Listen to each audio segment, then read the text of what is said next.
So the leaks for Boruto 2 Blue Vortex chapter 16 have fully been released, and the leaks for this chapter are very interesting and are showing out a lot of themes that the story will progress in this new upcoming arc, as the leaf is finally making it to the sand to go and find out what exactly Matsuri and Bug have been doing, basically to go and rescue Gaara, as the title for this chapter is The Singular Point of Fate. The side text is, to rescue Gaara, Konoha heads to the village hidden in the sand. At the time, what will Ada do? And the chapter cover for this chapter is Ada. And for all the girls out there, you guys got this beautiful time skip cover for Ada. Ada has the best cover in the time skip so far. I won't lie, this looks like a magazine cover. You know Ikimoto always cooks when it comes to his ladies in the show, so this is absolutely beautiful. I love to see the yellow shirt, and I always love to see that star bottom where we see other types of celestial objects. And this chapter already looks like it's going to be a very intriguing chapter. We don't have the translations for the text that came out, but we do have some context clues about exactly what is going on in this chapter. So let's begin by breaking that down, as the chapter begins with another flashback, and I've been enjoying this, and this is simply due to some of the abilities that Ada has, which allows us to get flashbacks a lot more often, because Ada can always go back in the past to figure out exactly what is going on, and with that ability we were able to see some of the events that happened in the past, especially events that happened in the time skip that simply were not shown.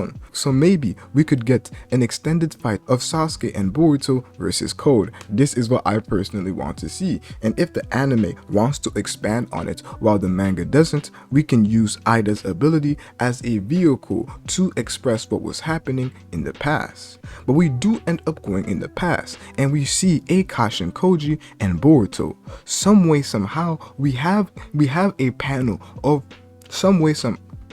in this page, we have a panel of some space-time ninjutsu being shown, with Sasuke as the main example. We see kunais and other ninja tools, and a Sasuke who uses some of his space-time ninjutsu.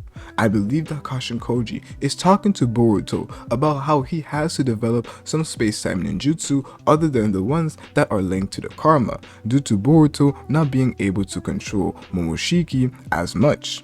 We have a Kashin Koji who starts by talking about Minato, which clearly means that we're going to be diving in on how Boruto ended up learning the Flying Raijin, as Minato actually makes an appearance in the manga. Obviously this is showing Minato in the past, and exactly who is the guy behind the jutsu that Boruto will learn, who is his grandfather Minato, but I just love the fact that it is here, and Minato obviously looks amazing. Ikimoto cooked. But in this segment of the chapter, we see a Boruto who is going through a training session in the time skip for him to end up learning how to use the Flying Raijin.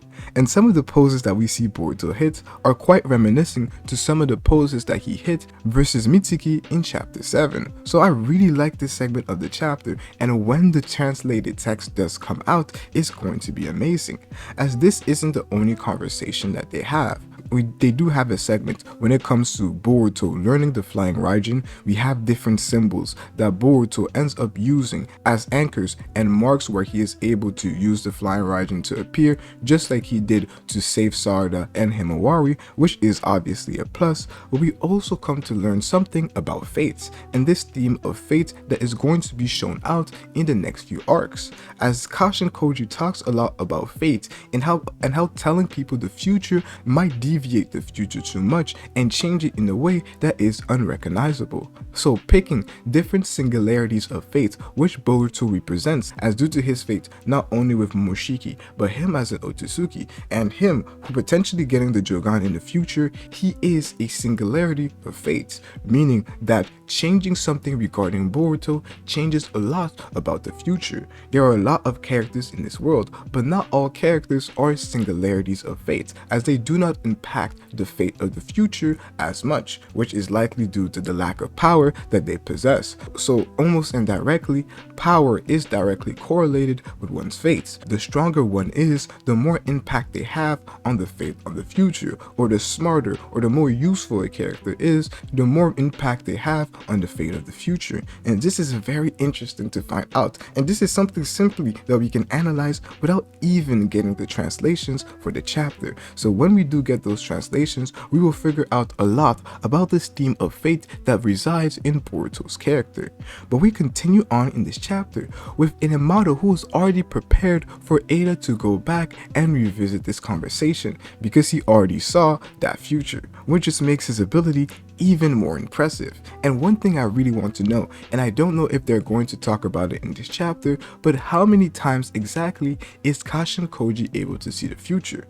Because there are moments where the future ends up deviating from the path that it was supposed to take. Is it only then that Kashin Koji is able to use his ability again to see what is the next possible routes that the story takes, or is he able to spam that ability whenever he pleases? This is a question that I personally have, and I hope it's answered in the coming chapters, or at least in this one when we get the translations. A lot of this chapter is either going back to their conversations regarding Boruto's fate and regarding Boruto learning the Flying Raijin. But now we continue with a Sarada and Sumire type conversation. Sarada, Sumire, and Ada, the girls are having a lot of love, and this feels almost like chapter 76 because we have a Sarada and a Sumire who have a conversation. A lot of the conversation is not translated, but the main gist of this conversation, it is not necessarily about the Shinju, it is not about how we're going to be protecting the world, but it is about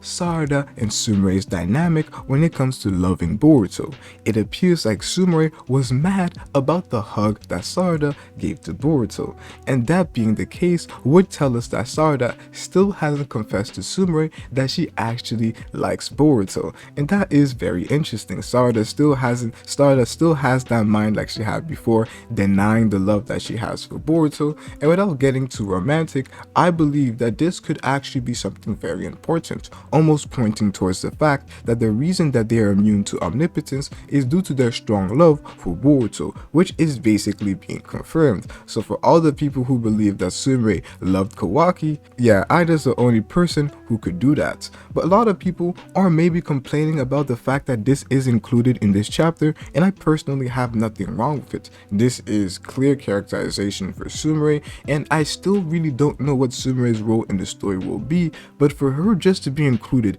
in so many chapters and have lengthy conversations with characters like Sarada just makes me feel that she will play some sort of a role. That role, I still don't know, but I hope it is something that is quite interesting in the future, as she ends up leaving that room almost like she is mad. You know, they're having those conversations about the guy they like, and we have a Sumire who leaves the room upset about what is going on.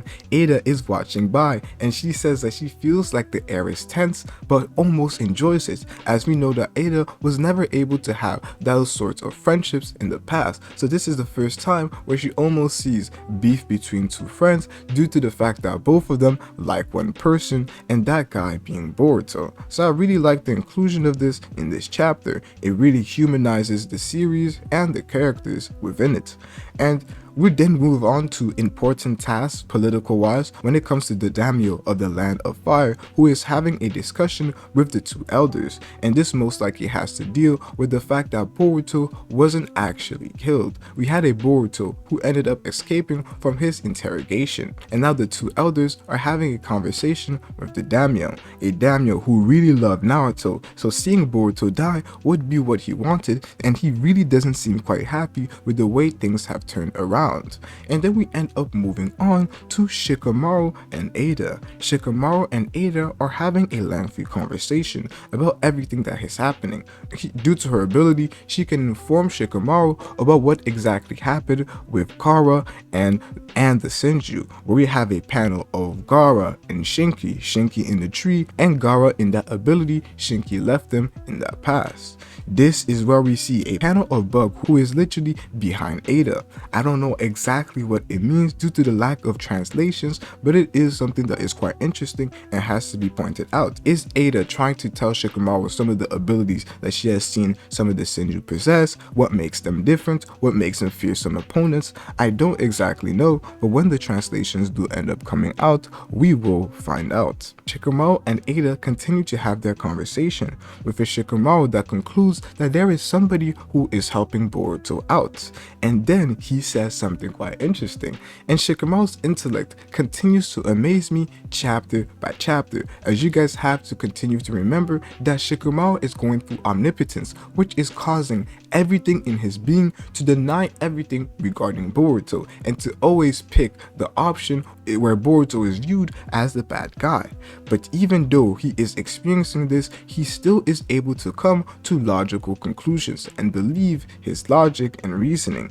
This has allowed to be another one of the first few people to discover that Kashin Koji is Boruto's ally. We know that Amado concluded that same thing. Kawaki is getting towards that conclusion. He never said it, but he peeped that there were toes that were from Kashin Koji, and now we have Shikamaru who literally says word by word that Boruto's collaborator is Kashin Koji, and this just reinforced the fact of just how strong Shikamaru truly is.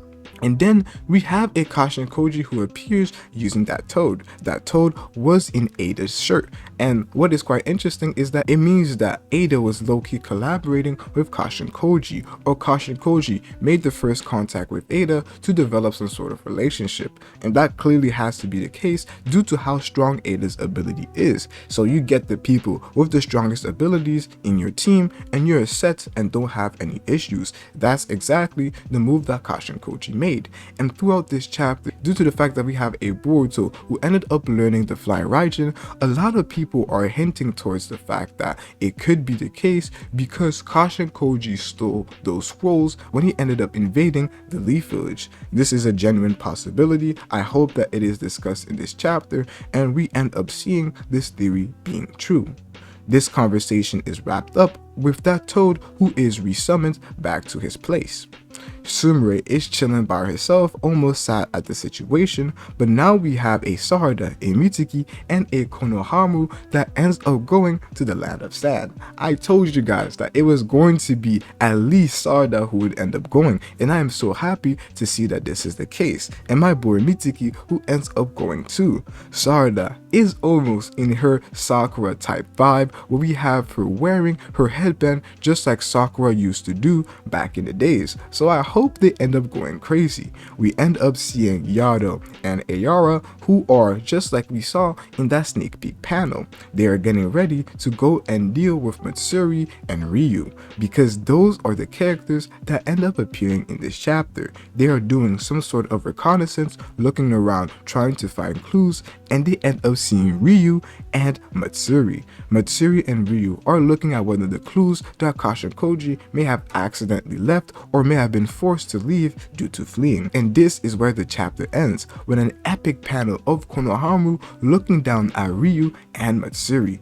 This chapter is already shaping up to be something quite crazy, and due to the fact that the next chapter, Boruto, will be the cover of V-Jump, you guys should expect a very entertaining chapter, as the leaf has made it to the land of wind, and what we're going to be seeing next is going to be pivotal for the next few chapters. So you guys let me know your thoughts, comments, and concerns in the comment section below.